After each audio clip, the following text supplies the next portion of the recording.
Good morning. Just finished my gym session. Slightly better day today. Nice and bright, not quite as cold, but still quite cold.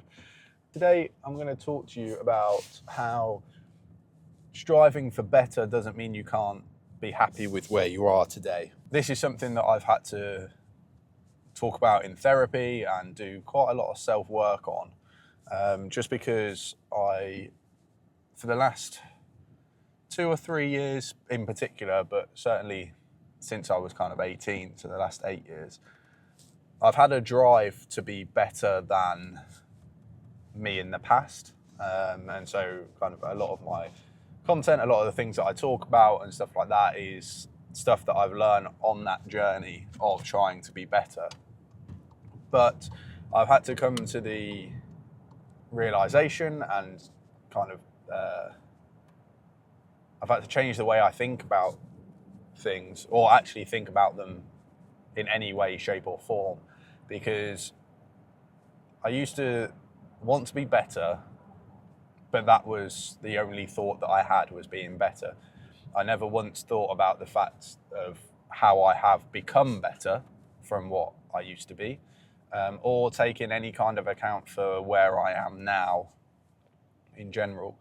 And so the mindset shift is around the fact that you're allowed to want better while being thankful and grateful and happy with where you are right now. And it's been a difficult thing to get into my head, if I'm completely honest, because when I first started working on this and thinking about this, the idea of being happy with where I am now, in my mind, equated to settling and not. Essentially, I thought that if I was happy with where I am now, I wouldn't have the drive or desire to be better, and so I equated that to settling with where I am and never improving, never getting any better.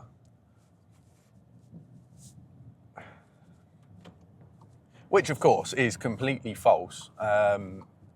You look at any athletes, they'll achieve something, they'll win a trophy or get a gold medal at the Olympics or something like that, but they're always looking at the next thing. You know, the post-match interviews for football, as an example, the players are always talking about the fact that even if they've absolutely demolished a team, they will say, there's plenty that we can learn from this, we can always do better, we can always strive for more. And I think it's a good mindset to have, because it means that you are going to improve in the future, or you're going to at least try and make an attempt to put the right things in place to improve.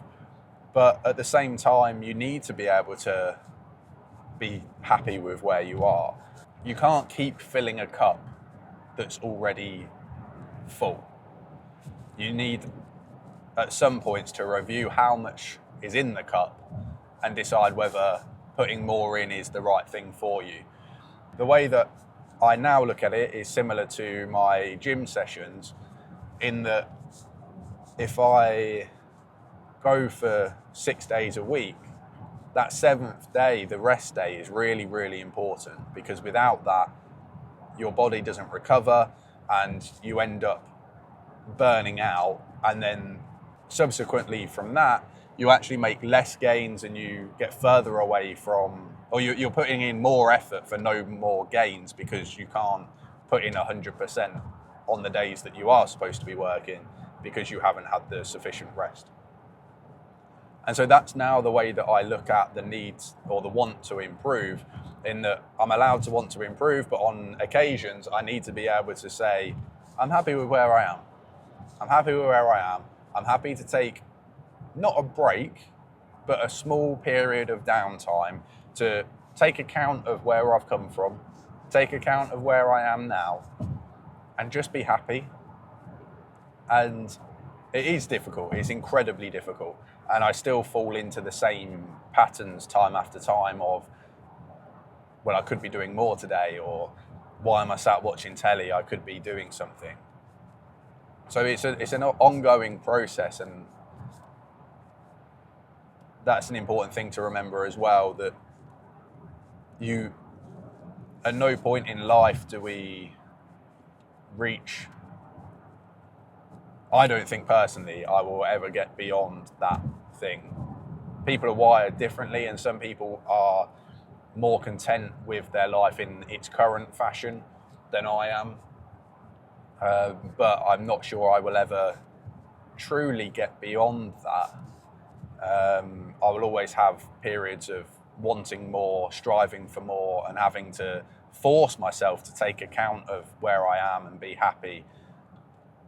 Whereas something I'm taking more notice of is that some people are just happy with where they are, and they don't have this innate desire to improve their lives in every single area.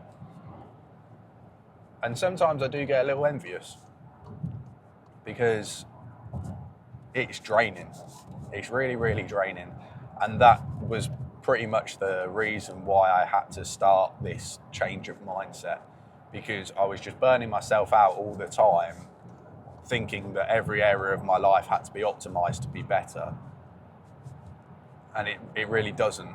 There's only a certain amount of optimization you can do before what you're doing has a negative effect, and you start going in the opposite direction because you're fatigued, or you're letting certain areas of your life slip because you're picking up, or you're trying to optimize others.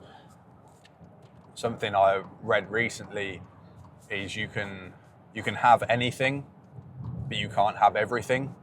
And so, the very common thing now for parents and teachers telling kids is that they can be anything they want to be. They can do whatever they want, but they can't. What they don't say is that you can't have everything that you want, and almost anything in life comes with a sacrifice. I guess the Newton's law of every action has an equal and opposite reaction. It's not quite the same, but there's certainly, if you add to one area of your life, there's going to be some areas of your life that take away. And you can work on more than one at once, of course, but you have to realize that something's going to take a sacrifice.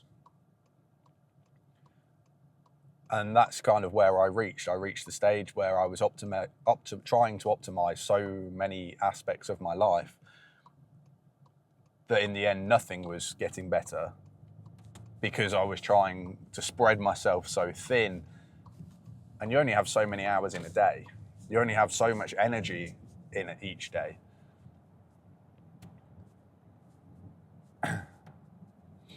So now I'm trying to focus on fundamentals, good habits. I think we spoke the other day about having processes rather than just goals.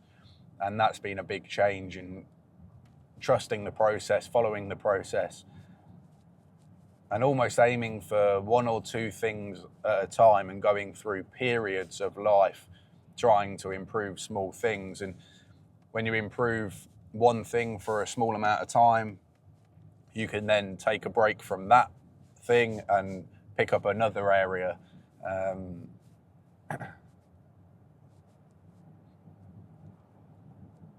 The way that I'm looking at life more and more now is adding skill points to a skill tree, similar to a video game. And you can spend a lot of skill points in one area of your life, but that in turn is neglecting other areas of your life, because you have opportunity cost with picking one thing over another. And so what I'm now trying to do slightly more is to focus my skill points in one area of my life for an amount of time, and then improving the other areas in their own amounts of time, so that I'm kind of growing equally across the plane.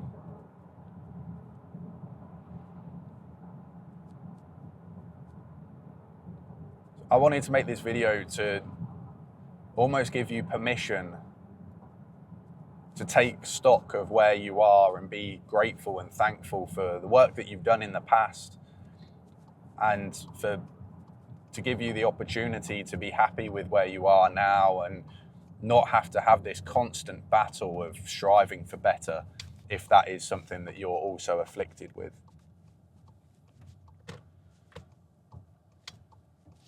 With that in mind, I hope you have an absolutely wonderful day, and I'll see you in the next video.